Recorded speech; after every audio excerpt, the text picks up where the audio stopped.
Disc management open करते समय कई लोगों को एक एरर मैसेज आ रहा है। एरर मैसेज है कि unable to connect to virtual disk service. तो आज हम इसका ट्रबल शूटिंग देखेंगे। हम दो तरीके देखेंगे कि आप इसको दो तरीके से सॉल्व कैसे कर पाए।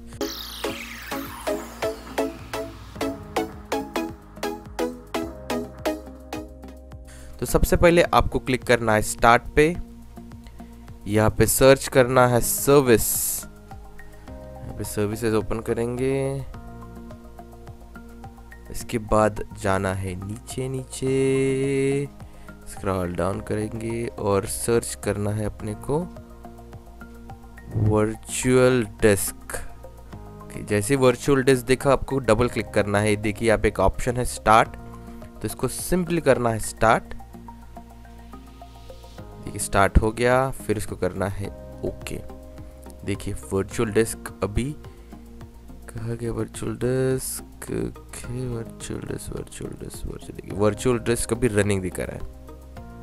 ठीक है, ये होगा फर्स्ट तरीका। अगर आपने इसको स्टार्ट कर दिया और ये रनिंग कंडीशन में है तो आप पहले जाके देखिए डिस्क मैनेजमेंट में आपको एरर आ रहा है कि नहीं है। अगर आपका एरर सॉल्व हो गया तो ठीक है, अगर नहीं हुआ तो मैं आपको दूसरी मेथड बताता हूँ। तो आपको इसको करना है राइट क्लिक, विंडोज पावरशेल, इसको खोलना है एडमिन में, करना है ओके।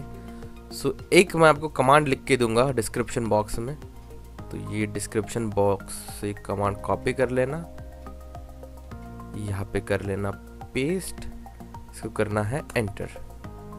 ये देखिए एक ट्रस्टेड प्लेटफॉर्म मॉड्यूल अगर आपका ओपन हो गया तो मतलब ये ट्रबल शूटिंग सक्सेसफुल हो गई और आपका जो भी प्रॉब्लम होगा, जो भी एरर मैसेज होगा डिस्क मैनेजमेंट के अंदर का, वो चला जाएगा। तो अगर आपको वीडियो अच्छा लगा प्लीज़ लाइक करिए, शेयर करिए और सब्सक्राइब करिए। Thank you.